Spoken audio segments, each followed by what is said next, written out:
સત્સંગમાં ગઈકાલે આપણે ભગવાન શ્રી કૃષ્ણની 10 રસાત્મક લીલાઓ શ્રવણ કરી. આપણે એ લીલામાં જોયું કે ભગવાને 10 પ્રકારના રસ દર્શન કરાવ્યા. શૃંગાર રસ, વીર રસ, કરુણ રસ, અદ્ભુત રસ, હાસ્ય રસ, ભયાનક રસ, બીભત્સ રસ, રૌદ્ર રસ, શાંત રસ અને છેલ્લે ભક્તિ રસ. હવે આ 10 રસો કેવી રીતે ભગવાને ઉત્પન્ન કર્યા એ વાત આપણે આજે જોઈશું. તો ગઈકાલે જોઈ છે, છતાં આજે ટૂંકું નિરૂપણ કરીશું. પરંતુ તે પહેલાં આજે ઘનઘોરનું કીર્તન આપ શ્રવણ કરો.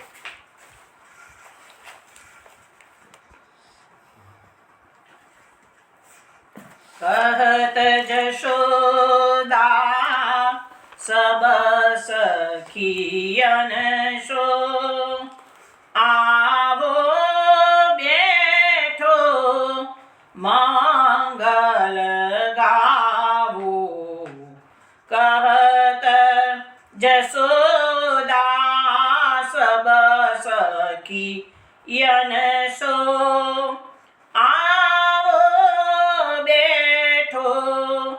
मंगल गावो.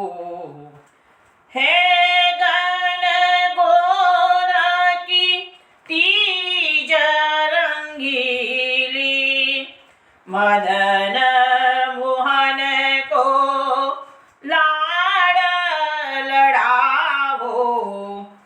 आवो बैठो मंगल गावो. ललिता चंद्र भगा चंद्रावली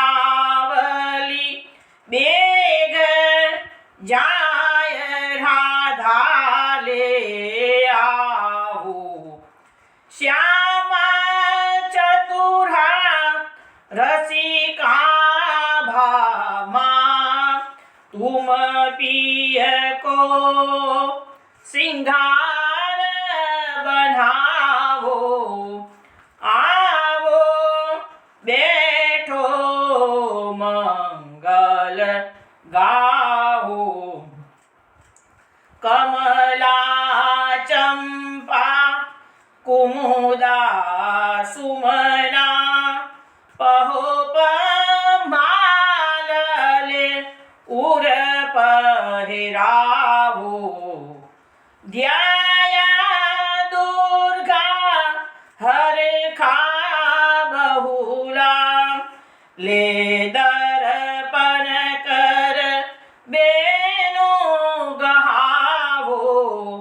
आवो बैठो मंगल गावो. नवला अब नीला शीला, गुंजा पुवाले भोग धराहो.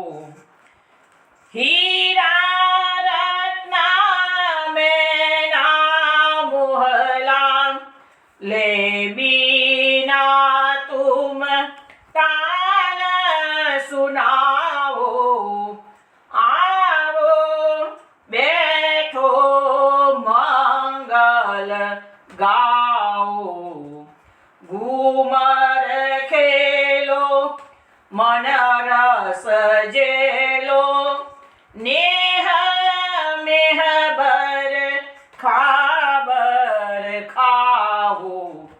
कृष्ण दास प्रभु गिरिधर को सुख निरखी निरखी दो नैन सिरावो. आवो बैठो मंगल गावो. कहत जसोदा सब सखियन सो आ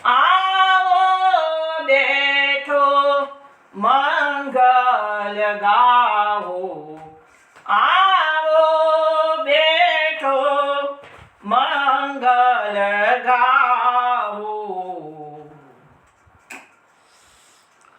વૈષ્ણવ, આ કીર્તન આપ લોકોએ સારંગ રાગમાં શ્રવણ કર્યું છે.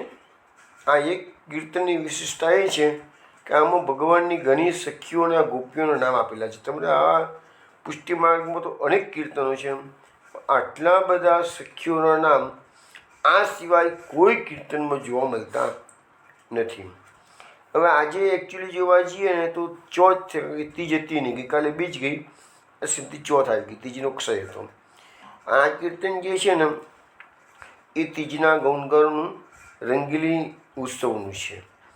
તો આપણે એનો અર્થ સમજવાનો પ્રયત્ન કરીએ કે કૃષ્ણદાસ આ કીર્તનમાં એવો ભાવ સમજાવે છે કે જશોદાજી બધી સખીઓને કહે છે તેમ બધી ભેગી થઈને આવો, બેસો અને આજે મંગલ ગીતો ગાવો. આજે ગણગોરની તીજ છે, રંગીલી તીજ છે કે છે, એટલે મદન મોહન પ્રભુ જે તમારો પ્યારો છે એને લાડ લડાવો કે છે. તમે એને તમે પ્યાર કરો કે છે. હવે સખીઓના નામ બધા બોલવા માંડે છે. કઈ કઈ સખીઓને કઈ કઈ જવાબદારી સોંપવામાં આવે છે. યશોદાજીની મેનેજમેન્ટ બહુ પાવરફુલ છે, એટલે બધી સખીઓને કામ સોંપે છે. તો પહેલાં તો લલિતા, ચંદ્રભગા, ચંદ્રાવલી, આ ત્રણ સખીઓને કે જાઓ તમે પહેલાં તમે કામ કરો, રાધાજીને જલ્દીથી બોલાવી લાવો. પછી શ્યામા, ચતુરા, રસિકા અને ભામા, આ ચાર સખીઓને કહે છે તુમ પિય કો શિંગાર બનાવો, તમે પ્રભુને શિંગાર ધારણ કરાવો કે છે. પછી કમલા, ચંપા, કુમુદા અને સુમના, આ ચાર સખીઓને કે જો એ નામ બી કેવા છે કે હવે એને પુષ્પોની માળા એમના કંઠમાં પહેરાવો. પણ કેવી સખીઓ છે બધી? કમલા છે એટલે પુષ્પોના નામ છે બધા, ચંપા છે, કુમુદા છે અને સુમણા છે. આ ચાર સખીઓના નામ બી પુષ્પોના છે અને એ કહે છે ભગવાનના કણામાં પુષ્પોની માળા પહેરાવવા છે. જ્યાયા, દુર્ગા, હરખા અને બહુલા, આ ચાર સખીઓને કહે છે તમે ભગવાનને દર્પણ દેખાડો કે છે અને કનૈયાને દર્પણ દેખાડી અને એના હાથમાં વીણું પકડાવો કે છે. પછી નબલા, નવલા, નીલા અને શીલા, આ ત્રણ સખીઓને કહે છે તમે ગુંજા પૂવા તૈયાર કરી અને એનો ભોગ પ્રભુને ધરાવો કે છે. હીરા, રત્ના, મેના અને મોહલા, આ ચાર સખીઓને કહે છે તમે વીણા લઈ અને એની તાણ પર લાગો છેડો કે છે. પછી સખીઓને જનરલી કહી દે છે કે ઘૂમર ખેલો મન રસ ઝેલો, તમે અહીંયા ઘૂમર ગાયને બોલાવી એની સાથે ખેલાવો કે છે અને તમારા મનની અંદર આ કૃષ્ણ રસને ભરો કે છે. નેહ મેહ બરખા બરખાઓ કે છે. તો નેહ એટલે પ્રેમ, અને પ્રેમની જે વાદળા છે કે છે એટલે એ વાદળાથી પ્રેમના વાદળથી તમે એનો વરસાદ વરસાવો કે છે. એટલે ભગવાનને પ્રેમ કરો એમ. કૃષ્ણદાસ પ્રભુ ગિરધર કો સુખ નિરીખી નિરીખી દો નયન સિરાઓ, આ રીતે કૃષ્ણદાસ કે છે અમારા પ્રભુ ગિરધર જે છે ને એનું સુખ માટે પણ તમે કે છે તમે બંને આંખો તમે દેખી એમનું ભગવાનનું જે સુખ છે, ભગવાનનો આ જે ઉત્સવ જોઈ રહ્યો છે એ નિરખીને તમે તમારા બંને નયનો ઠંડક કરો, શિરાઓ એટલે ઠંડક કરો કે છે. તો આવો ગણગોરનું પદ કૃષ્ણદાસનું આપણે શ્રવણ કર્યું વૈષ્ણવો. હવે આપણે 10 રસાત્મક લીલાઓ એનું વર્ણન આપણે કર્યું હતું ગઈકાલે.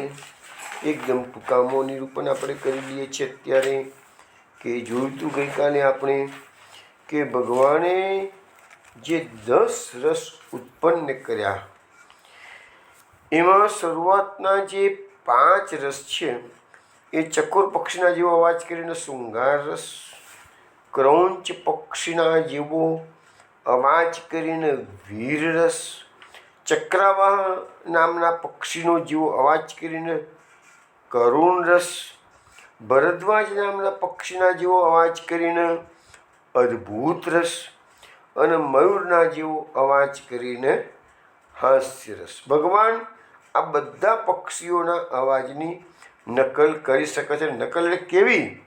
એ પક્ષીઓના અવાજને પણ ઝાંકા પાડી દે એવું ભગવાન આજે ગોપો પર પ્રસન્ન થઈ ગયા છે. અને ગોપોને પોતાનું જે સ્વરૂપ છે, પોતાની જે આ સામર્થ્ય છે બધું એ દર્શાવી રહ્યા છે. ત્યાર પછી ભગવાન જે વનમાં વાઘ અને સિંહ હોય અને જો ત્રાણ પાડે તો બધું કેવું ભયાનક વાતાવરણ ક્રિએટ કરી નાખે. તો બધા પક્ષીઓ હોય નાસભાગ કરીને કેવી રડારોડ કરી મૂકે છે. તો એ પક્ષીઓ કે પશુઓનું જે ડરવાનો અવાજ આવે છે એની ભગવાને કોપી કરી છે અને એને ભયાનક રસ ઉત્પન્ન કર્યો છે આ રીતે. પણ પ્રભુ વાઘનસીના જેવો અવાજ એટલા માટે નથી કરતા, જો એવો અવાજ કરે બાય ચાન્સ પણ તો કદાચ આ વંદરાવનના બધા પશુઓ અને પક્ષીઓ જતા રહે તો ભગવાનને પછી લીલા કરવાનો આનંદ, પરિકર જ ના હોય તો લીલા કોણ જોડે કરે? એટલે પરિકર તો જોઈશે ને. એટલે કહું છું ને, પુષ્ટિ માર્ગની ખાસિયત તો આ જ છે કે ભગવાન એકલાને ગમતું નથી ને, ભગવાનને ભક્તો હોય તો જ ગમે ભગવાન, ને એવી રીતે ભક્તોને પણ ભગવાન સાથે ગમે છે. પછી ભગવાને શું કર્યું? બધા ગોપ બાળકો અને મોટાભાઈ બલરામજી સાથે કુસ્તી કરી છે. કુસ્તી કરી એટલે મોટાભાઈને શ્રમ થયો. મોટાભાઈને પછી તો પથારી કરી આપી છે તો કરે પુષ્પોની, અને પુષ્પોને શિયાર કરી.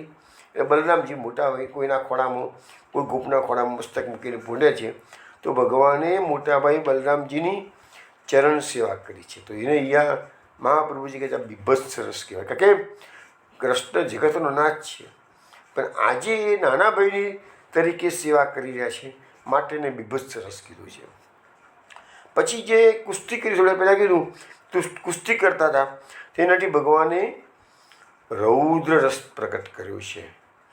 હવે ભગવાન બલરામજી તો ભૂટી ગયા છે, ભગવાનને પણ શ્રમ તો થયો જ છે ને.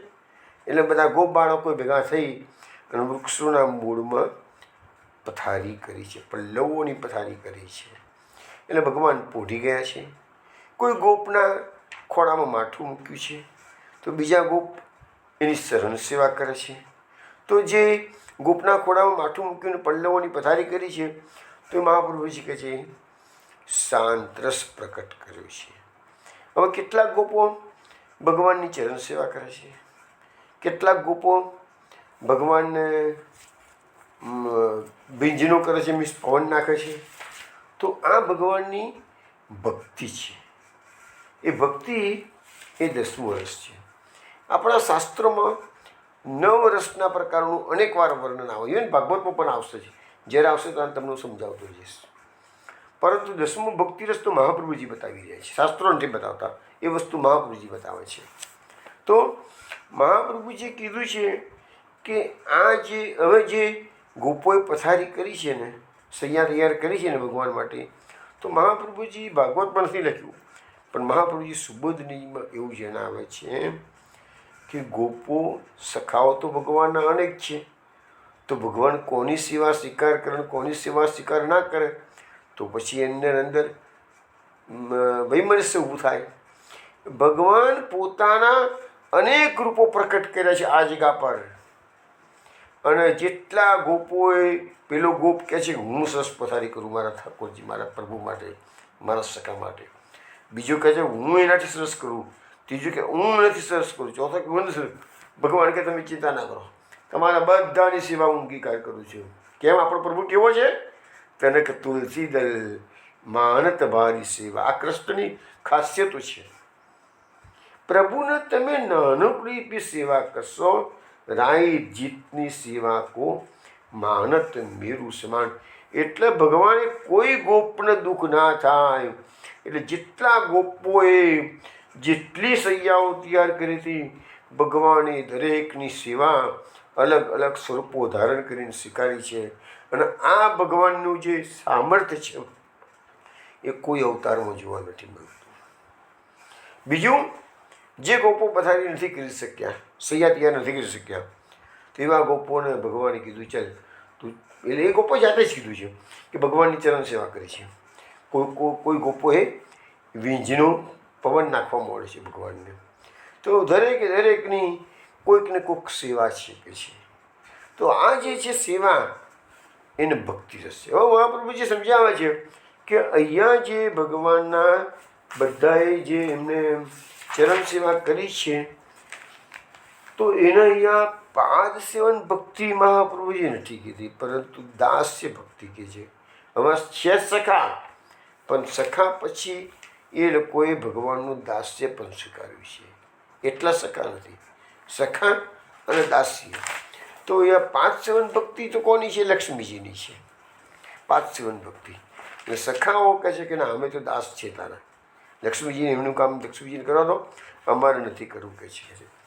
તો આવી રીતે ભગવાને દરેકે દરેક ગોપોની સખાઓની સેવાનો અંગીકાર કર્યો છે. હવે અહીંયા લખે છે મહાપ્રભુજી કે રૂપ પ્રપંચ પ્રમાણે આ ભક્તિ રસની લીલા પ્રકટ ભગવાને કરી છે. હવે એ ભગવાન હવે નામ પ્રપંચ પ્રમાણે ભક્તિ રસની લીલા પ્રકટ કરશે. હવે ભગવાન જ્યારે બધાના ગોપોના સેવા ચરણ સેવા સ્વીકારી રહ્યા છે એટલે મહાપ્રભુએ નામ પ્રકટ કર્યું, ગોપાલ સેવિત પદ પુરુષોત્તમ સહસ્રનામ નામ. હવે નામ સેવા સ્વીકાર કરે છે. કેવી રીતે સ્વીકારે છે? અન્ય તદનુરૂપાણી મનોજ્ઞાની મહાત્મન ગાયંતી સ્મ મહારાજ સ્નેહ ક્લિન્ન ધ્યસને. જુઓ, હવે જે ચરણ સેવા સ્વીકારીને એમાં સુખદેવજીએ ભગવાન માટે મહાત્મન શબ્દોનો પ્રયોગ કર્યો છે. અહીંયા જે ભગવાને આ ગોપો ભગવાનની જે સ્તુતિ કરી રહ્યા છે તો ફરીથી સુખદેવજીએ મહાત્મન શબ્દોનો પ્રયોગ કર્યો છે. એટલે અત્યારે ગોપો માટે ભગવાન મહાત્મા છે, નહીં કે એમના સખા. નહીં તો એમને કૃષ્ણનો પ્રયોગ કર્યો હોત. કૃષ્ણ એમનો સખા છે પણ મહાત્મા છે.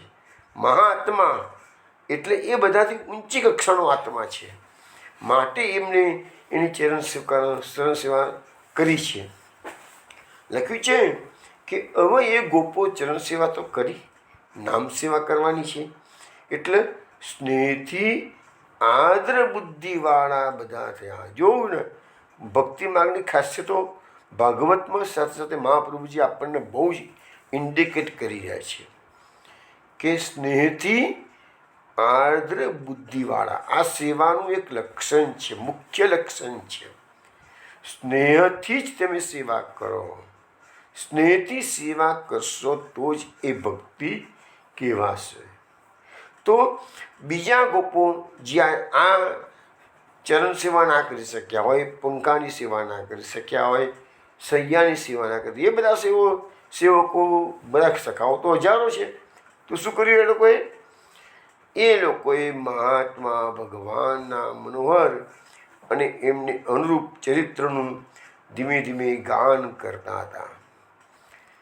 સૈયાની તૈયારી કરનારા ગોપો જુદા, ખોડામાં મસ્તક લઈને બેસનારા ગોપો જુદા, ચરણ સેવા કરનારા ગોપો જુદા અને પંખાની સેવા કરનારા ગોપો જુદા. એ સિવાયના જે ગોપો છે એમને ભગવાનના ચરિત્રનું ધીમે ધીમે ગાન કર્યું છે. તો મહાપ્રભુજી કહે છે કે આ એમની નામ સેવા છે. ભક્તિરસની લીલા આવી ભક્તિરસ છે પણ નામ સેવાનો છે. પેલો પણ ભક્તિરસ હતો, આ પણ ભક્તિરસ. પેલો રૂપ સેવા હતી, આ નામ સેવા છે. હવે કહે છે મહાપ્રભુજી, ભગવાને માત્ર જીવોના નિરોધ માટે જે ચરિત્ર કરેલા છે તે ભગવાનને અને ભક્તોને બંનેને મનોજ્ઞ એટલે કે મનોહર ચરિત્રનું ગાન બધા કરવા લાગ્યા. હવે ભગવાનના ચરિત્રો કેવા છે તો લખ્યું છે કે મનોહર ચરિત્રો છે. કોઈ પણ એનું ગાન તમે કરો તો કોઈને પણ એ વસ્તુ બધી મનને ગમી જાય એવી છે. ભગવાન કેવા છે? કર્તુમ અકર્તુમ અન્યથા કર્તુમ સર્વસમર્થ છે. તે ભગવાન કોઈ પણ લીલા કરી શકે છે. અને આપણે જોઈ રહ્યા છીએ કે કોઈ અવતારમાં ના કામ કર્યા હોય એ કૃષ્ણ અવતારમાં ભગવાન કરે છે. અને મેં તમને વારંવાર કહ્યું છે આ લીલાઓનું તાત્પર્ય એક જ માત્ર છે, કળિયુગના જીવોનું અવલંબન બીજું કંઈ નથી. કૃષ્ણ લીલામાં ઓતપ્રોત થવું પડશે. એક જ વસ્તુ છે, સેવાનો પ્રકાર મહાપ્રભુજી પ્રકટ કર્યો. તમે જુઓ, એ ભગવાનની લીલાના અનુરૂપ તો સેવા પ્રકટ કરી છે.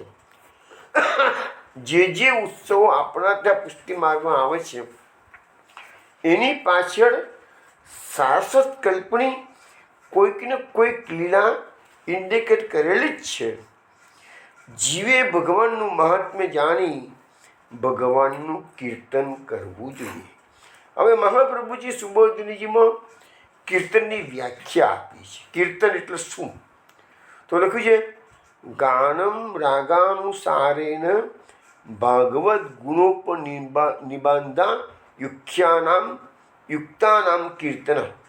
એટલે કે જે પદોમાં ભગવાનના ગુણોનું વર્ણન કરવામાં આવ્યું હોય અને જે રાગ પ્રમાણે ગાવે એનું નામ કીર્તન. એટલે બે વસ્તુ અહીંયા કીધી.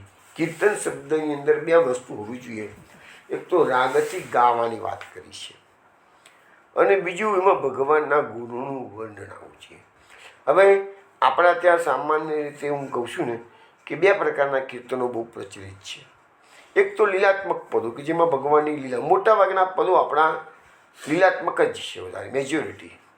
અને કેટલાક પદો એવા છે, પણ સખાઓ ભગવતીઓ ગાયા છે જેમાં ઉપદેશાત્મક છે. એટલે આપણને સમજાવવા માટે સુરદાસજી, પરમાનંદદાસજી બધા આપણને ચપખા મારી મારીને સમજાવે છે કે ભાઈ આ તારો સમય મળ્યો છે. પેલું કીર્તનમાં કહે છે ને કે યહ જોબલ અંજલિ કો પાણી સમય ગયે પછી થઈ જાય. આ કેવા ચાપખા સુરદાસજી કળિયુગના જીવન મારે છે કે આ જીવાની છે જવાની એ અંજલિના પાણીના જેવી છે કે છે. અને એક વખત અંજલિમાંથી ખોબામાં પાણી ભર્યું હોય તો થોડી વારમાં તો નીકળી જતું હોય છે કે છે. તો જતું રહે પછી પસ્તાઈ જઈએ. એવી રીતે વૃદ્ધાવસ્થા આવી જાય ત્યારે આપણને ખ્યાલ આવે કે સારું જે ખરેખર જે સમય ભક્તિ કરવાની હતી આપણે કરી નહીં કે છે, અને અત્યારે વૃદ્ધાવસ્થામાં શરીરનો સાથ મળતો નથી. તો એવા ઉપદેશાત્મક પદો પણ આપણા સખાઓએ ખૂબ ખૂબ લખ્યા છે. યહ કાયા કાગજ કી પુત્રી છીન મેં જાત ગરી. એવું એક પદમાં સુરદાસજી કહે છે, યહ કાયા કાગજ કી પુત્રી છીન મેં જાત ગરી. આપણું જે શરીર ભગવાને આપણને આપ્યું છે કેવું છે? એક કાગળની પૂતળી હોય, કોઈ છોકરું નાનું હોય અને કાગળની સ્ટેચ્યુ બનાવે, કાગળનું બનાવે અને કદાચ પાણી પડી ગયું તો પડા કરીને બધું લોચો વળી જાય. તેવી રીતે આપણી આ કાયા છે ને એ માટીમાંથી ઉત્પન્ન થયેલી છે અને પાછી માટીમાં જ મળી જવાની છે. પંચમહાભૂતનો દેહ છે. એટલે આપણને સુરદાસજી સમજાવે છે, યહ કાયા કાગજ કે પુત્રી ચીનમે જાત ગરી. ક્ષણમાં જ પડી જશે કે છે, ખબર પણ નહીં પડે. જ્યારે મૃત્યુ આવશે તો કોઈને ખબર પડતી નથી કે છે. હવે કહે છે કે ભગવાનની સન્નિધિ, સામીપ્ય, એમના અભિષ્ટ ગુણોથી ભક્તોમાં પણ પ્રેમ ઉત્પન્ન થયેલો છે એમ બતાવવા છે. અને બધી લીલાઓના અને ભક્તિનો હવે આ જે સ્નેહની વાત અહીંયા આપણને કરવામાં એના માટે શબ્દો આપણો છે. સ્નેહ ક્લિન્ન ધ્ય એટલે ધ્ય એટલે બુદ્ધિ. તો બુદ્ધિ આપણી કેવી હોવી જોઈએ? ભગવાનના સ્નેહથી ભીંજાયેલી હોવી જોઈએ. એટલે મહાપુરુષ સમજાવે છે કે જો ભીનું કપડું હોય તો એની જોડે બીજું કપડું તમે લગાવી દો તો પેલું બીજું કપડું પણ પીરાણા જેવું ભીનું થઈ જવાનું છે કે છે. તો એવી રીતે તમે સંતોના ભક્તોના સાનિધ્યમાં રહેશો તો ઓટોમેટિકલી એની અસરો તમને પડતી જ હોય. જેવી રીતે દુષ્ટનો સંગ કરો તો દૂષિત વિચારો તમારામાં આવી જતા હોય છે. એવી રીતે જે ભગવદીઓનો અને ભગવદીઓના સંગ માટે તો આપણા આશ્રમમાં સત્સંગમાં ઘણું કીધેલું છે અને હજુ પણ બધું ભાગવતમાં ઘણી બધી વાતો આવશે છે કે ભગવદીઓનો સંગ જ ઉત્તમ છે કે છે. તો જેવી રીતે ભીનું કપડું બીજા કપડાને ભીનું કરી દે છે એવી રીતે ભગવદીઓનો સંગ તમારો જન્મારો સફળ કરી દે છે કે છે. એટલે અહીંયા સને શબ્દ બતાવવામાં આવેલો છે. સને પદ મૂક્યું છે એટલે કે છે કે ધીરે ધીરે. એટલે જેવી રીતે એક કપડાની જોડે બીજું કપડું ભીનું હોય એક સેકન્ડમાં ભીનું ના થઈ જાય, પણ ધીરે ધીરે ધીરે બધું પાણી ચૂસવા મળે છે. એવી રીતે ભગવતીઓનો સંગ તમને થાય તો પહેલા દિવસે કદાચ અસર ન પણ થાય, બીજે દિવસે અસર થાય, ત્રીજે દિવસે અસર થાય, ચોથે દિવસે અસર થાય, એમ ધીરે શને શને ધીરે ધીરે ધીરે ધીરે ધીરે પરિવર્તન બે પ્રકારના છે. કો તો કેટલાક લોકોને કેવું છે, ચાણક લાગે છે અને ફટાકડીને પરિવર્તન આવે છે, અને કેટલાક લોકોને એવું લાગે છે ચાણક લાગે છે ખરી, પણ સત્સંગ સાંભળ્યો પછી થોડુંક ગળમથલ અનુભવ કે સારું ખરેખર આપણે આમ તો કરવું જ જોઈએ ખરેખર, પાછા હતા એના રામ. બીજી દિવસે થોડુંક સત્સંગ સાંભળ્યો, પાછી બુદ્ધિમાં થોડુંક ચમકારો થયો, પાછું મન વિચલિત થઈ ગયું. ત્રીજે દિવસ, ચોથે દિવસ, પાંચમે દિવસ પછી એક વખત એનો તબક્કો એવો આવશે કે ના, એ દૃઢ નિર્ણય કરી દેશે કે ના, મારે આ સત્સંગ પ્રમાણે જેવું આ પ્રમાણે જીવન જીવવું છે એમ. તો એ ધીરે ધીરે શને શને ગુરુજી લખે છે, શને શને ધીરે ધીરે ધીરે ધીરે સુધારો આવે. પણ સુધારો આવે એ જરૂરી છે, ભલે ધીરે ધીરે આવે કે અચાનક આવી જાય, ગમે તેમ આવે. કૃપા ભગવાનની ગમે તેટલા ઉંમરે થયેલી હોય પણ થાય એ અગત્યનું છે. કોઈ 25 વર્ષે વરે કે કોઈ 50 વર્ષે વરે કે કોઈ 70 વર્ષે વરે એ જરૂરી છે. બસ ગમે એટલા ઉંમરે વડે હોય માણસ. હવે અહીંયા મહાપ્રભુજી એક વિશેષ વાત કરે છે કે ભગવાનમાં જીવનો સ્નેહ ઉત્પન્ન થયા પછી જીવોને સાયુજ્ય પ્રાપ્તિ થવાની. એટલે જેવી રીતે જીવો ભગવાનને પ્રેમ કરે છે એવી રીતે ભગવાન પણ જીવને પ્રેમ કરે છે, તો પછી જીવોને સાયુજ્ય પ્રાપ્તિ થવાની છે કે છે. પણ એ પછી જો જીવોને સાયુજ્ય મુક્તિ પ્રાપ્ત થઈ જાય તો ભગવાન પછી લીલા કોની સાથે કરશે? એટલે ભગવાને પાછું શું કર્યું છે? થોડી બ્રેક મરાવી છે અને પોતાની માયાથી પોતાના ભક્તોમાં મોહ ઉત્પન્ન કર્યો છે. હવે એના માટેનો સરસ શ્લોક છે ભાગવતમાં. એવં નિગૂતાત્મગતિ સ્વમાયા ગોપાત્મજત્વમ ચરિતૈ વિડમ્યન રેમે રમાલાલિત પાદ પલ્લવો ગ્રામ્ય સમમ ગ્રામ્ય વદિશ્ચિષ્ટિત. એનો અર્થ એવો થાય છે કે ભગવાનના જે ચરણ કમળો છે એની સતત લક્ષ્મીજી સેવા કે પાલન કરી રહ્યા છે. હવે એવો એ ભગવાન એ આજે વ્રજની અંદર ગોપાલ નાનો બાળક બનીને પધારે છે. ગોપાલના બાળકની નકલ કરી છે એને. હવે પોતે તો છે ઈશ્વર. ઈશ એટલે જગતનો નાથ છે, જગતનો નાથ, પણ આજે સામાન્ય બાળક બનીને આવ્યું છે. એવા ભગવાને પોતાની માયાથી આત્મગતિને છુપાવી છે. એટલે પોતાનું સામર્થ્ય જે છે એ ભગવાને પોતાની માયાના આવરણથી છુપાવી દીધું છે. એટલે દરેક ગ્રામવાસી ગોવાળો સાથે ગ્રામવાસીના જેવું રમણ. એટલે પોતે ગામડાનો એક યુવાન હોય, ગામડાનો એક ગોપાલ હોય, એવું જ એમને રમણ કર્યું છે કે છે. પેલું કહે છે ને કે નાચત ગહ ગહ બાહી. ભગવાન ગોપ બાળકો સાથે ગૌચરણ માટે નીકળે છે તો ગોવાળિયાના જેવા ગોવાળિયા જ બની ગયા છે કે છે. અને સાથે જ્યારે મસ્તી કરતા હોય તો એકબીજાના ખભા પર હાથ મૂકીને નાચત ગહ ગહ બાહી. તો ભગવાન એ વખતે કહેતો નહીં, તમે મારા ભક્તો છો ને, હું તમારો સ્વામી છું, ચલો મારી ચરણ સેવા કરો કે મારાથી દૂર રહો, હું ઊંચા સેમ બિરાજું અને તમે નીચે બેસો. ના, ભગવાન દરેક ગોવાળિયાના જેવા જ સમાન બની ગયેલા છે. તો આની અંદર એવું કહેવામાં આવવાનું છે કે આની અંદર કે ભગવાને પોતાનું સ્વરૂપ વ્રજમાં આવીને છુપાવ્યું છે. છતાં પણ ભગવાન ભલે માયાનો સહારો લીધો છે, માયાથી જ ભગવાન માયાથી જ ગોપાલનો પુત્ર બન્યા છે. ભગવાન માયાથી જ પોતાનું સામર્થ્ય છુપાવ્યું છે અને ભગવાન માયાથી જ એ ગોપાલોના જેવા જ એમના સખા બનીને વ્રજમાં બિરાજ્યા છે કે છે. છતાં એ ગોપાલ કેવો છે પાછો?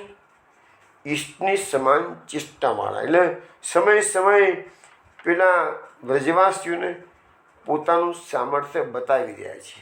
પાછા હતા એવા ને એવા, પાછા સામર્થ્ય. દાખલા તરીકે પૂતના આવી, પૂતનાને મારી, કોઈને ખબર ના પડી કે પૂતનાને કૃષ્ણે મારી છે કે છે. તૃણાવટ માર્યો, શકટાસુરને માર્યો, આવી રીતે જે અસુર. પણ વ્રજવાસીઓ જાણે છે કે આ સામર્થ્ય કૃષ્ણનું છે, છતાંય સમય જતાં બધું ભૂલી જાય છે અને પાછા પોતાના જેવું બાળક હોય પોતાના જેવો છોકરો હોય એવી રીતે એની જોડે ખેલો ખેલે શકે છે. તો એવી રીતે અહીંયા આપણને મહાપુરુષે સમજાવે છે કે ભગવાનનું ચરિત્ર બહુ અલૌકિક છે કે છે. અને ભગવાન વ્રજમાં પ્રાકૃત ગોપ બાળકની તરીકે લીલા કરી છે. એટલે એ શબ્દો આપણે છે વિડંબન. વિડંબન એટલે કે નાટક. આ ભગવાનનું એક નાટક છે, નાટક. પણ મેં તમને ઘણી વાર કીધું કે નાટક શા માટે છે? એકમાત્ર કળિયુગી જીવોને અવલંબન ભવિષ્યમાં ઊભું કરવાનું છે. કળિયુગના જીવો ઉદ્ધાર થશે કેવી રીતે? જીવ સ્વભાવતઃ દુષ્ટા. મહાપ્રભુજી કહે છે આ દુષ્ટ જીવો છે, તો આ દુષ્ટ જીવોને ભગવાનનો ઉદ્ધારની ચિંતા કરે છે. અને એટલે જ ભગવાન આ નાટક ઊભું કરી, અને નાટક જોવાનું તો બધાને ગમતું હોય, પિક્ચર જોવાના બધાને ગમે. પિક્ચર જેટલું નાટક છે. પહેલાંના જમાનાની અંદર નાટકો હાલતા ચાલતા જોવા મળતા હતા. અત્યારે જ વસ્તુ સ્ટેજ પર ના બદલે પડદા પર આવી ગયેલી છે. વસ્તુ તો એકની એક જ છે. તો એ બધાને મનોરંજન મળે એનાથી. તો એ કૃષ્ણની લીલા પણ કેવી છે કે તમારા મનને મનોહર, મનોજ્ઞ શબ્દ આપણો છે એમાં, મનોજ્ઞ એટલે મનને ગમે એવી લીલાઓ ભગવાને કરેલી છે કે છે. અને એક એક લીલાઓથી એક એક લીલા ચડિયાતી છે પાછી કે છે. હવે લખે છે કે ભગવાનના ચરણ પલ્લવનું લક્ષ્મીજી પાલન કરે છે. હવે લખે છે કે રમણના અંતે પતિના ચરણ દબાવવા એ પતિવ્રતા સ્ત્રીનો ધર્મ છે કે છે. પણ રમણ થતું હોય તો પતિ ને પત્નીમાં સમાનતાનો ભાવ આવી જાય. અને જો સમાનતા હોય તો ભક્તિ ના આવે, તો મુશ્કેલ થઈ જાય. લક્ષ્મીજીની તો ચરણ સેવા છે, એટલે પાર્થિવન ભક્તિ છે. લક્ષ્મીજી ભગવાન સાથે રમણ કરે છે, તો સમાનતા આવી ગઈ કે ના આવી ગઈ? તો લખે છે કે રમણમાં લક્ષ્મીજીએ સમાનતા અનુભવી હતી, એટલે એમની ભક્તિ એ વખત ચાલી ગઈ કે છે. પછી ભગવાનના ચરણારવિંદને ચોંપી અને લક્ષ્મીજી પોતાનું દાસ્યપણું સ્વીકારે છે અને ભક્તિની પ્રાપ્તિ લક્ષ્મીજી કરી રહ્યા. સમાનતા પણ છે અને દાસપણું પણ છે. એ વસ્તુ આપણને અહીંયા સમજાવવામાં આવેલી છે કે છે. પછી મહાપ્રભુજી એક એક્ઝામ્પલ આપે છે કે કોઈ રાજા હોય, મૃગિયા કરવા એટલે કે શિકાર કરવા માટે જાય, તો જેવી રીતે બીજા શિકારીઓ વનમાં પશુઓની હિંસા કરે છે, એવી રીતે રાજા પણ પશુઓની શિકાર કરે છે. પણ શિકારી એ શિકારી છે, અને રાજા ભલે શિકારીનું કામ કરે છે, પણ રાજા તો રાજા જ રહેવાનું છે. શિકારીનું કામ કરે છે એટલે સામાન્ય રાજા એ સામાન્ય શિકારી બની જતો નથી. એવી રીતે ભગવાન વ્રજમાં પધાર્યા છે અને સામાન્ય ગોપાલનું રૂપ ધારણ કરી અને લીલાઓ કરે છે, પરંતુ એ ભગવાન તો ભગવાન જ છે. એવું નથી એ વ્રજવાસીનો નાનકડો બાળક જ કાયમ માટે રહેવાનું છે. અને એ વસ્તુ બતાવી છે આપણને કે વ્રજની 11 વર્ષની લીલા પૂરી થઈ ગઈ અને લાગ્યું ભગવાનને કે મેં પૂરતું કળિયુગના જીવો માટેનું મટીરિયલ આપી દીધું છે. હવે મને વ્રજમાં રહેવાની જરૂર નથી. હવે હું મથુરા લીલા કરું, હવે હું દ્વારકા લીલા કરું. એટલે ભગવાને કીધું કે ભાઈ જે મર્યાદા ભક્તો છે અને જે લોકોના મારી વ્રજલીલા પુષ્ટિલીલામાં કદાચ રસ ના પડતો હોય તો કંઈ નહીં બેટાઓ, તમે ચિંતા ના કરશો. તમારા એવા ભક્તોને પણ હું તો પૂરું પોષણ આપવાનું છું. મથુરા લીલા કરી દીધી ભગવાને, દ્વારકા લીલા કરી. અરે ગીતાનું માધ્યમ કરીને ભગવાને પેલા સ્વાધ્યાય પંથીઓ બધા જે છે ને એ બધા ગીતાના યોગેશ્વરના જ ગુણગાન ગાય છે. એ લોકો બધાને ગીતાનું છે. આપણો નંદનંદનને આપણા ઉપાસક છીએ બધા. એ લોકો યોગેશ્વરના ઉપાસક છે બધા. ભગવાન તો એ જ છે ને. તો ભગવાનની લીલાનો ફરક પડે છે. મહાભારતનો કૃષ્ણ એ શંખ ફૂંકનારો કૃષ્ણ છે. અમારો વ્રજનો કૃષ્ણ એ બંસીનાથ કરનારો કૃષ્ણ છે. આપણને તો બંસી વધારે પ્રિય છે કે છે. આપણને તો ચક્ર ચલાવનારો હોય એ ભલે અર્જુનને ગમતું હોય, અમારો તો બંસીવાળો છે એ જ અમારા દિલમાં વસેલો છે. તો આપણો તો આ જ ભાવ કેળવવાનો છે વૈષ્ણવો. તો આ રીતે વૈષ્ણવો ભગવાનની 10 રસાત્મક લીલાઓનું વર્ણન પૂરું થયું છે. હવે આપણો 15મો અધ્યાય ખરેખર તો ધેનુકાસુર વધની લીલા આપણે શ્રવણ કરવાની હતી, પણ આ સુખદેવજીએ તો કુંજવાન એવા મૂડમાં આવી ગયા તો બધી લીલાઓનું વર્ણન કરી ગયા. પછી સુખદેવજીને ખ્યાલ આવ્યો, અરે ભાઈ ધેનુકાસુરની વાત, પેલા પ્રશ્ન તો પૂછ્યો તો ધેનુકાસુરનો, અને હું તો આ લઈ ગયો આ પરીક્ષિત 10 રસાત્મક લીલાઓમાં. એટલે પાછા ધીરે ધીરે ધીરે ધીરે સુખદેવજી એ ધનુકાસુવધ લીલામાં પ્રવેશ કરી રહ્યા છે. શ્રીરામા નામ ગોપાલો રામ કેશવયો સખા સુબલસ્તોક કૃષ્ણાદ્યા ગોપા પ્રેમે અબ્રુવન.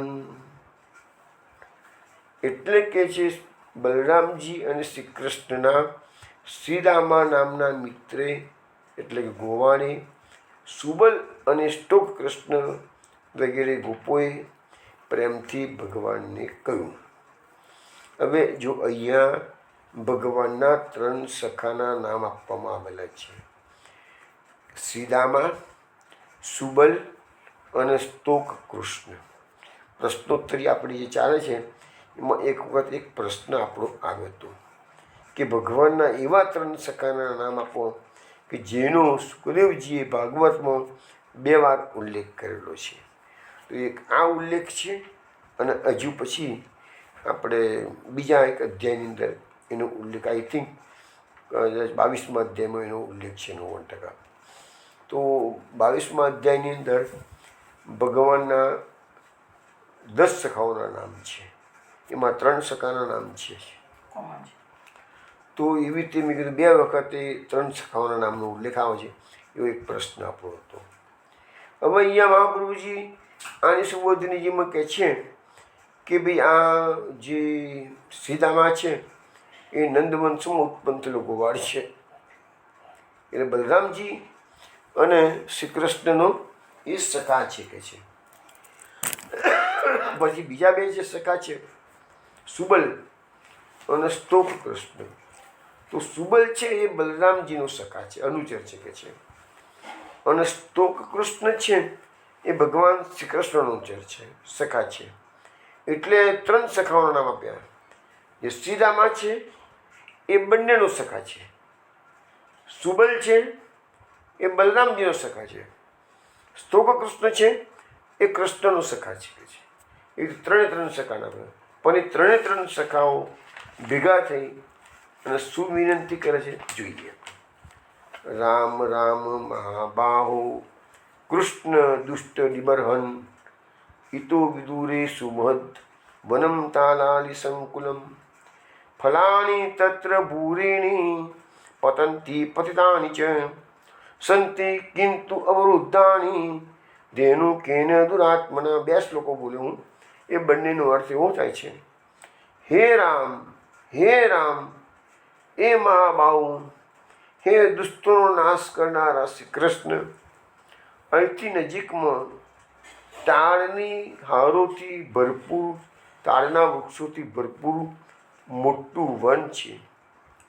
ત્યાં ઘણા ફળો પડેલા છે અને હજુ બી પડે છે કે છે, પરંતુ ત્યાં દુરાત્મા ધેનુક નામનો અસુર રહેશે, એ કોઈને ફળ લેવા દેતો નથી કે છે. હવે આ તાલ વનની આ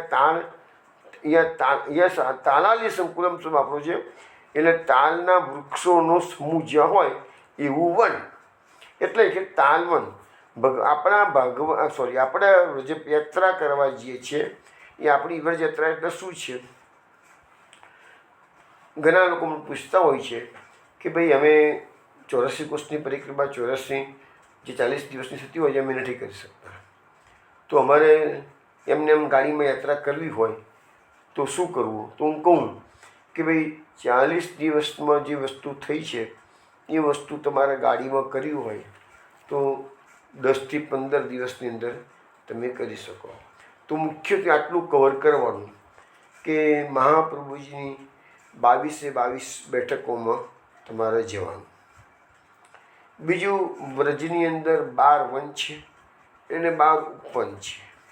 તો 12 વન અને 12 ઉપવન એ તમારા રહી ના જવા છે. બસ આટલું તમે કરો એટલે તમારું 84 કોષની પરિક્રમા તાવરી થઈ ગઈ કહેવાય. કારણ કે એમાં મુખ્યત્વે પરિક્રમાની અંદર મુખ્યત્વે આપણા માટે મહાપ્રભુજી છે, એટલે મહાપ્રભુજીની બેઠકો જવાની છે. 12 વન આવે અને 12 ઉપવન. 12 વન 12 ઉપવન કી લીલા ગાય સુનાઈ આપણને કીધું છે પુરુષોત્તમ સ્વરૂપ. વ્રજ મેરે મન ભાઈ એસી વ્રજ મેરે મન ભાઈ. તો 12 વન 12 ઉપવન કી લીલા ગાય સુનાઈ.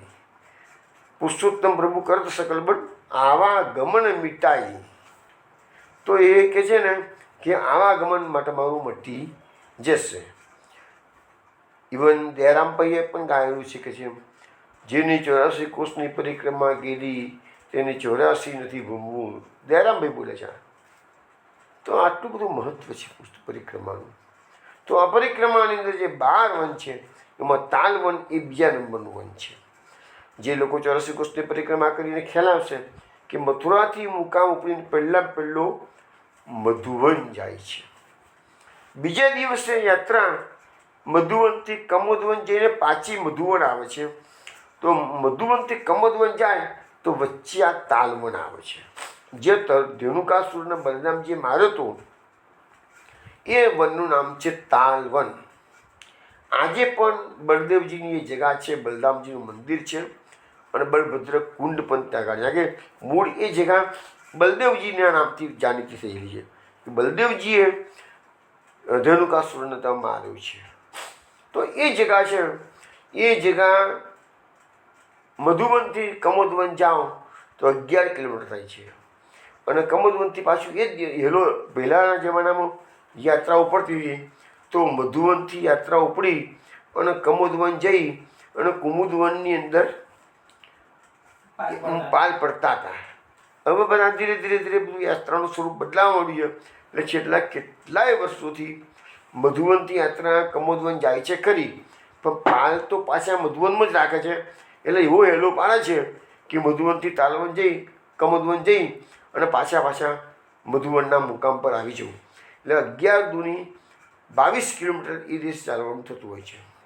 હું વૈષ્ણવને ઘણી વખત સમજાવતું જે લોકો માર્ગદર્શન લેવા આવતા કે યાત્રાનો જે કપરો દિવસ છે એ બીજો દિવસ અને યાત્રાનો ઇઝીમાં ઇઝી દિવસ છે એ ત્રીજો દિવસ. બીજો દિવસ અને ત્રીજો દિવસ ઘણો ફરક પડી જાય છે. બીજા દિવસે શું છે કે મધુવનથી નીકળીને તાલવનમાં જાઓ પછી કમોદવનમાં જાઓ તો તાલવનનો ભાગ જે છે ને એ બહુ નીચાણવાળો છે. અમે વર્ષોથી જોતા આવ્યા છીએ તાલવનની યાત્રા જાય એ લોકોને ઓછામાં ઓછા 3 થી 4 કિલોમીટર સુધી નકરા કિચડમાં વરસાદી પાણી ભરાયેલું હોય એની અંદરથી પસાર થવું જ પડે છે. ભાગ્યે જ કોઈ વર્ષ એવું જતું હશે કે વરસાદના પાણી ત્યાં ન ભરાયા હોય. કારણ કે સપ્ટેમ્બરમાં ભાદર મહિનામાં લગભગ યાત્રાઓ પડતી હોય. શ્રાવણનો ફૂલ વરસાદ લગભગ થતો હોય છે શ્રાવણ મહિનામાં. એટલે શું થાય છે ત્યાં એ 3-4 કિલોમીટર સુધીનું અમે જેટલી યાત્રાઓ કરી છે એમાં એક પણ વખત અમે એવો અનુભવ નથી કર્યો કે અમારે કિચડમાં ચાલવું ના પડ્યું હોય. લાકડી રાખવાની બધાને સમજાવીનું કારણ આ જ છે કે લાકડી એ ત્રીજો પગ છે. તમારે કિચડની અંદર કેટલો ઊંડો ખાડા પડેલા છે, કેટલું ઊંડું પાણી છે ખબર ના પડે. લાકડી ટેકવીને ચાલતા હો એટલે તમને ખ્યાલ આવે કે લપસી એને ઘણા લોકો લપસી પણ પડે છે. આવા કિચડમાં ઉતાવળે ચલાય જ નહીં. એક પગ સાચીને મૂકવો પડે છે. અને જો ઉતાવળે ચાલવા ગયા તો પડી જ જાઓ. ઇવન તમે સાચવીને ચાલો તો પડી જવાય છે. અને પણ એટલું ખરું કે પડી જાય ને તો કોઈ રડતું નથી, બધા હસતા ઊભા થાય છે. એક જણ પડે અને બીજા 10 જણા જુએ તો એ પણ હસે છે. અને જે પડી ગયો છે એને ખોટું ના લાગે, પેલા હસતા હોય ને તો એ પણ હસવા લાગે છે. આ વ્રજનો પ્રતાપ છે બધો. તો એ જગા નીચાણવાળી છે. જે લોકો ગાડીમાં યાત્રા કરવા જાય છે એ લોકોને તો કદાચ આવી કિચડનો સામનો ના કરવો પડે. બીજા રસ્તેથી ગાડી ચોબા લોકો કોન્ટ્રાક્ટરો બીજા રસ્તેથી ગાડી લઈ જાય. અને તો પણ થોડુંક તો તાલવનમાં ગયા પછી થોડીક તો તકલીફ એ લોકોને પડે છે, પણ આટલું 4 કિલોમીટરનો કિચડ એ લોકોને સહન કરવો પડતો નથી હોતો. તો એ તાલવનની આપણે વાત કરતા હતા. એ તાલવનમાં અમે ઘણા સુંદર તાલ ફળ થાય છે. અત્યારે તો અમે તો ઘણી વાર ગયા છીએ. બહુ દાડો અમે એક ફળ જોયું નથી જોવાડી. આ ધેનુકાસુર બધું ખાઈ ગયો હશે ને પછી મરી ગયો હશે. બલરામજી માર્યો કંઈ પેલા આવીને બધું સપાચેટ કરી ગયો છે. હવે ક્યાં આવું હવે રામ રમી જવાના છે. એટલે એક ફળ મેં કોઈ દાડો તાલવનમાં તો જોયું નથી. અને અહીંયા મહાપ્રભુજી સુબોધનીજીમાં લખે છે કે આ બધાઓએ જે કહ્યું એમાં રામ રામ મહાભાવો શબ્દનો પ્રયોગ કર્યો છે. કૃષ્ણ દુષ્ટ નિબરણ શબ્દ પછી બોલ્યા છે. સખાઓએ આ કામ બલરામજીને સોંપ્યું છે. સખાઓએ જ કેમ? તો અહીંયા બલરામજી કેવા છે? મહાબાહો, મહાબળવાન છે કે છે. એટલે આ ધનુકાસુરને મારવાનું કામ તો મહાબળવાનનું થઈ શકે છે. પાછા મારા કૃષ્ણને ખોટું તો ના લાગવું જોઈએ ને પાછું. એટલે કૃષ્ણને એમ બી કે છે, કૃષ્ણ તમારે પણ આ કામ કરવાનું છે. તો કૃષ્ણને કઈ ઉપમા આપી છે? દુષ્ટ નિબર્હન. તમે દુષ્ટોનો સંહાર કરવાના તમે છો, પણ મહાબળવાન કોણ છે? તો બલરામજી છે. અને કૃષ્ણ કેવા છે? તો દુષ્ટોનો સંહાર કરનારા છે. એટલે પહેલું માન નામ બલરામજી મોટા ભાઈ છે, એટલે માન તો મોટા ભાઈને જ આપવું પડે. કૃષ્ણ તો ગમે તેમ તો નાના જ છે. તો અહીંયા બલરામજીને પહેલી પ્રાર્થના આ બધા વૈષ્ણવોએ અથવા ગોપ સખાઓએ કરેલી છે કે છે. હવે અહીંયા લખ્યું છે, વંદ્રાવનથી પણ સુંદર મોટા તાળના વૃક્ષોની હારમાળાથી આ પૂર્ણ વન આવેલું છે કે છે. હવે એમાં બધા તાજા ફળો પડી રહ્યા છે, કોઈ લઈ જતું નથી કે છે. અને એ ઝાડમાં પણ ઘણા ફળ ઘણા જ છે કે છે, પણ ધેનુ કોઈને અંદર પ્રવેશ કરવા દેતો નથી કે છે. અને અધિકારમાં આખું વન એને એ ધેનુ કોણ છે? કંસનો સખા છે કે છે. અને કોઈને લેવા દેતો નથી. તો એ તો દુરાત્મા છે, એટલે કોઈને જવાની તો હિંમત ના કે દુરાત્મા શબ્દ ધેનુક માટે દુરાત્મા શબ્દનો પ્રયોગ કરેલો છે. તો હવે એ ધેનુકાસુરની જે દુરાત્મા છે, અંદર કોઈને પ્રવેશ લેતો નથી, તેનું સામર્થ્ય કેટલું છે? હવે એની વાત પાછા આ ગોપ સખાઓ બલરામને કામ તો સોંપ્યું, વિનંતી કરી છે, તો બલરામજી સાથે સાથે ચેતવે છે કે અહીંયા આ કામ આસાન નથી, ઘણું અઘરું છે. કેવી રીતે? સોતિ વીર્યો સુરો રામ, હે કૃષ્ણ ખરરૂપ ધ્રુક, આત્મતુલ્ય બલય અન્ય, જ્ઞાતિભી બહુભી વૃત, તસ્માત્ કૃત નરાહારદ, બીતેન્દ્રુભિ અમિત્રહન, ન સેવ્યતે પશુગણે, પક્ષી સંગે વિવર્જિતમ. એટલે કે હે રામ, હે કૃષ્ણ, આ રાક્ષસ બહુ પરાક્રમી છે અને ગધેડાનું રૂપ ધારણ એને કરેલું છે કે છે. અને એ એકલો નથી પાછો, એના જેવા તો શક્તિશાળી એના સંગમાં અનેક ગધેડાઓ છે અને બીજા બધા એની સાથે જ રહે છે કે છે. તેથી હે શત્રુનાશક, માનવ ભક્ષી આ રાક્ષસ કેવો છે? માણસ ખાવું છે. નર આહારાત શબ્દ વાપર્યો છે. નરનો આહાર કરે છે, મનુષ્યનો આહાર કરે છે. અહીંયા નરનો અર્થ પુરુષ નથી કરવાનો, નરનો અર્થ મનુષ્ય કરવાનો. આપણા શાસ્ત્રોમાં નર શબ્દનો પ્રયોગ જ્યારે જ્યારે થતો હોય ને, તો દરેક કેટલીક વખત નરનો અર્થ પુરુષ થતો હોય છે અને કેટલી વખત નરનો અર્થ મનુષ્ય થતો હોય છે. એટલે અહીંયા નરનો અર્થ મનુષ્ય કરવાનો. એટલે આહાર કરે છે એટલે કંઈ પુરુષનો જ આહાર કરે એવું નહીં, ગમે તે કોઈ સ્ત્રી અંદર ગઈ હોય ને તો એનો પણ આહાર કરી જાય છે કે છે. તો અહીંયા લખ્યું છે આ રાક્ષસ માનવ ભક્ષી છે, એટલે એના ડરના માર્યા એ વનમાં કોઈ જઈ શકતું નથી. અરે માણસ તો નથી જઈ શકતું એટલું જ નહીં, પણ કોઈ પશુ ને પક્ષી પણ ત્યાં જવાનું નામ લેતું નથી. એટલે બલરામજીને વિનંતી તો કરી છે, પણ સાથે ચેતવ્યા છે. કારણ કે આ ગોપાલો જે છે ને, ગોવાળિયાઓ, એને બધું જ્ઞાન છે. ભલે સામર્થ્ય તો બલરામ અને કૃષ્ણનું છે, પણ આ જ્ઞાન છે એટલે જેવી રીતે પોતાની વિનંતી કરે છે, સાથે સાથે બતાવી રહે છે કે આ કેટલું અઘરું કાર્ય છે કે છે. તો એ રીતે આખી વાત કરવામાં આવેલી છે. પણ આ ગધેડાના જે બધા સંગીઓ છે કેવા છે? આત્મતુલ્ય બલય, એટલે કે પોતાના જેવા જ બળવાળા એના જ્ઞાતિબંધુઓ છે. એટલે ગધેડો ધેનુકાસુર એટલો જ બળવાન છે નહીં, એને બધા જ એના જ્ઞાતિબંધો એટલા જ બળવાન છે કે છે. ખરો રૂપ ધ્રુક, એટલે એને ગધેડાનું રૂપ ધારણ કરેલું છે કે છે. અસુર છે, પણ આપણે જોઈએ છીએ વ્રજની અંદર બધા અસુર આવ્યા છે. આ ગધેડો બનીને આવ્યો છે, કોઈ બળદ બનીને આવે છે, કોઈ ઘોડો બનીને આવ્યો છે, આપણે બધા જોઈએ છીએ. તો બધા અસુરો અલગ અલગ અલગ અલગ રૂપો ધારણ કરીને આવતા હોય છે કે છે. હવે ભગવાન માટે એ શબ્દ વાપર્યો છે અમિત્રહન. મિત્ર અને અમિત્ર. મિત્ર એટલે જે મિત્ર, અમિત્ર એટલે જે મિત્ર નથી એટલે કે દુશ્મન, અને હન એટલે નાશક. એટલે અમિત્ર એટલે દુશ્મનનો નાશક. ભગવાન કૃષ્ણનું સ્વરૂપ કેવું છે? તો દુશ્મનના નાશકનું સ્વરૂપ છે.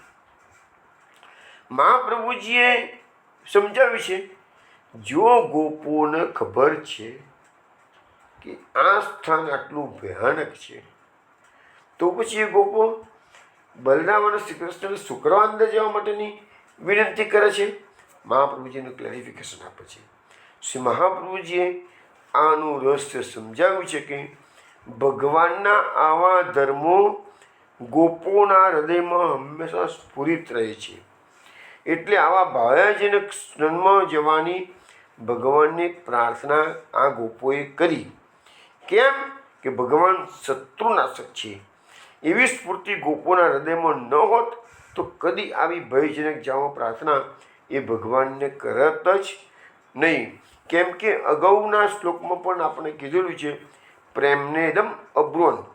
એટલે આ વસ્તુ વિનંતી કરી છે બધા ગોપોએ કૃષ્ણ અને બલરામને, પણ પ્રેમથી કહ્યું છે, પ્રાર્થનાથી. આ વચનો વિરુદ્ધ છે. વળી જે પોતાને પ્રિય હોય તેને શત્રુના સ્થાનમાં મોકલવા ઉચિત નથી, પણ ભગવાન તો શત્રુનાશક છે.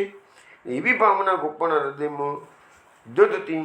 માટે વનમાં જવાની પ્રાર્થના પ્રેમની ભાવનાથી વિરુદ્ધમાં નથી. પ્રેમ તો છે જ, પ્રેમથી જ કીધું છે, પણ સત્ય પૂરી ચોકસાઈ કરીને જવાનું કીધું છે. કારણ કે તમે જે પેલા કહે વાઘની બકોળમાં હાથ નાખવાનો છે, એના જેવું આ કાર્ય છે.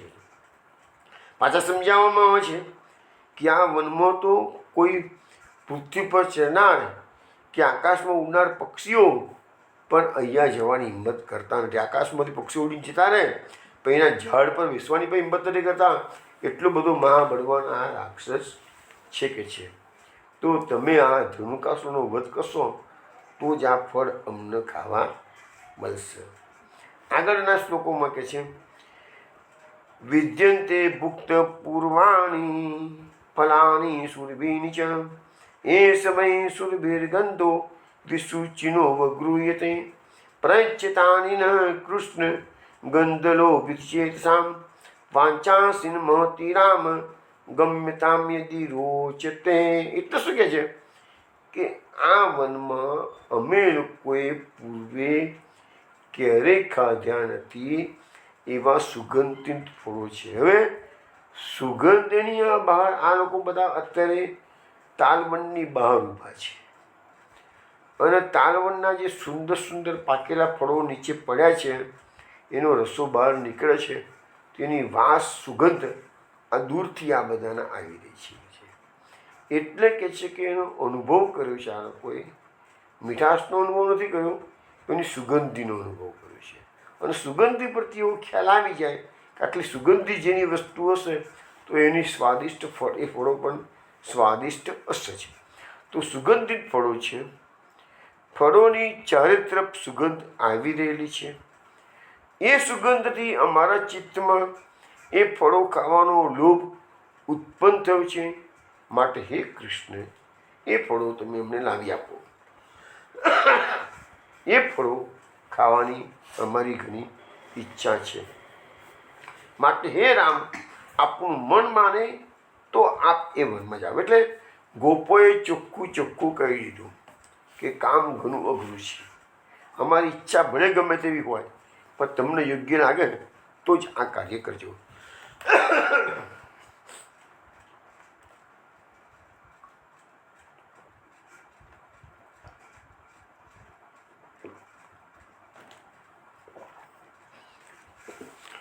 મહાપ્રભુજી કહે છે કે ગોપોએ ભગવાન પાસે ફળોની માગણી કેમ કરી? જ્યારે કામ લાગતું તો અઘરું જ છે, તો એમને ફળો ખાવાની ઈચ્છા થઈ ગઈ છે. સુગંધી છે, અનુમાન સ્વાદિષ્ટ છે, પણ અઘરું કામ તો હતું જ ને. તો પ્રભુ તેમને કેટલા બધા વહાલા છે, તો પછી એવી માગણી કેમ કરી? ભગવાનને હવે આમાં એને ભગવાનને માગણી કરી છે, બલરામજી પાસે માગણી નથી કરી, એવું મહાપ્રભુજી કહે છે. વિનંતી બંનેને કરી છે, પણ ખાવાની વાત આવી અને કૃષ્ણને કીધું છે કે છે. તો કહે છે મહાપ્રભુજી રહસ્ય સમજાવે છે કે દાન આપવાનું સામર્થ્ય માત્ર ભગવાન શ્રી કૃષ્ણનું છે. હે કૃષ્ણ અમને આપો એમ કહી ભગવાન પાસે આ ગોપ સખાઓ માગણી કરે છે. ધેનુકાસુરનો વધ કરી બલરામજી તે ફળો લેવામાં જે પ્રતિબંધ હતો તે દૂર કરવો છે. એટલે માગણી કૃષ્ણની અને કાર્ય કોણ કરવી છે? બલરામજીને કરવાનું. કાર્ય બતાવું બલરામજી મહાબાહો છે, મહાબળવાન છે, એટલે કાર્ય કરવાનું કામ સોંપ્યું બલરામજી ને. બલરામજી કામ કરે પછી ફળો લાવવાનું કામ કૃષ્ણ કે તું ફળો લાવી આપો કે છે. હવે છે ને કે બલરામજી જે ફળો છે એનો પ્રતિબંધ છે દૂર તો કરી શકશે કે છે, છતાં પણ વસ્તુ તો પારકી જ કહેવાય ને કે છે. તો પારકી વસ્તુ લેવી ઉચિત તો છે નહીં. તો બલરામજી એ ફળો આપી શકે તેમ નથી કે છે. બલરામજી મારી શકે ખરા, બલરામજીના સામર્થ્યમાં, બલરામજીના અધિકારમાં એ વન નથી, એટલે અધિકાર પ્રમાણે એ વસ્તુ આપી શકે નહીં કે છે. અને ગોપો પોતાની મેળે પારકી વસ્તુ લે પણ નહીં. તો પછી સવાલ ક્યાં આવ્યો? તો મહાપ્રભુજી સમજાવે છે કે આ જગતમાં જે કંઈ છે તે સર્વ કંઈ ભગવાનનું જ છે કે છે, અને ભગવાન જ તે ફળો આપી શકે. એટલે ભગવાનનું છે અને ભગવાન જાતે લઈ અને ગોપ સખાઓને કે તમે ખાઓ, ચિંતા ના કરો કે છે.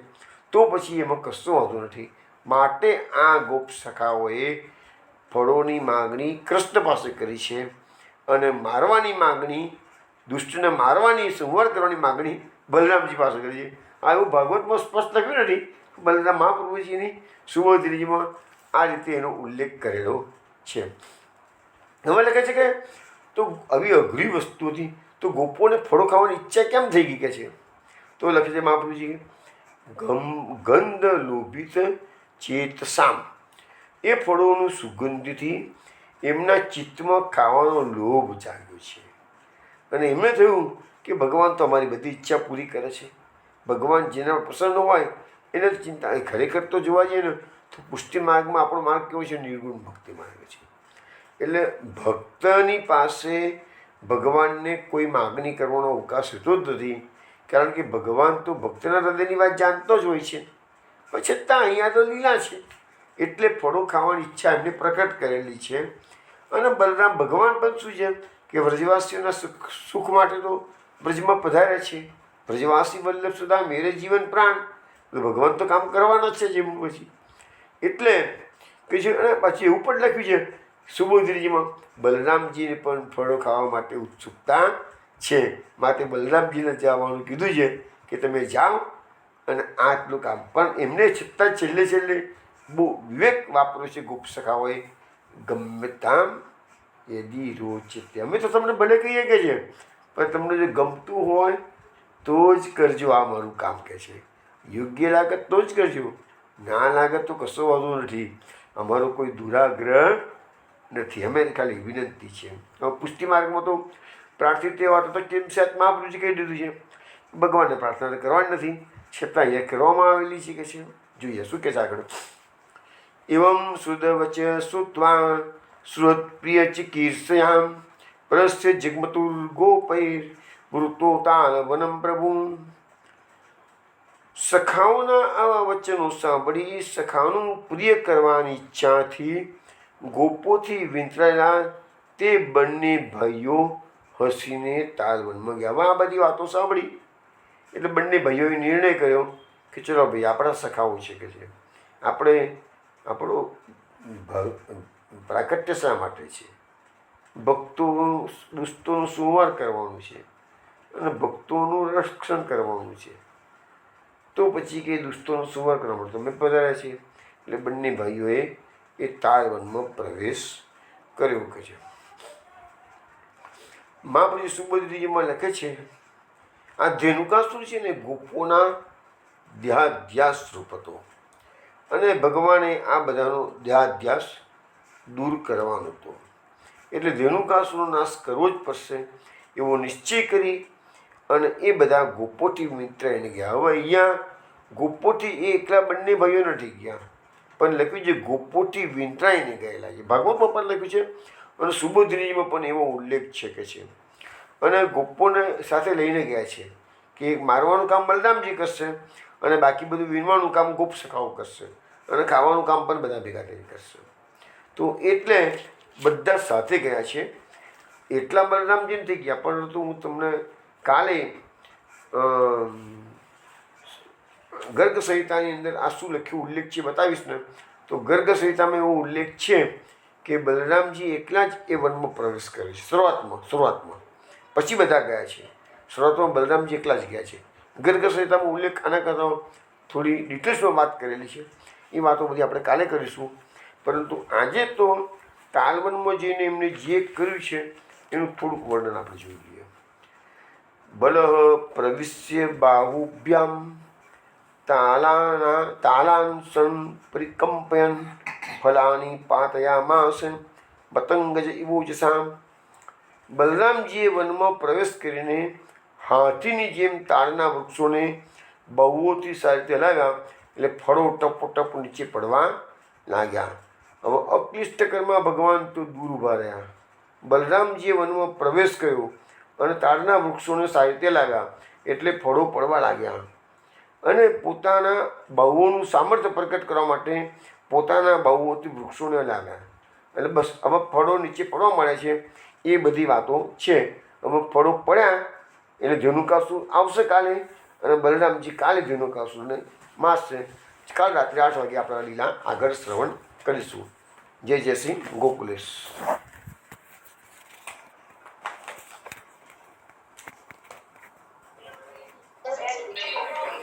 જય જય શ્રી ગોકુલેશ.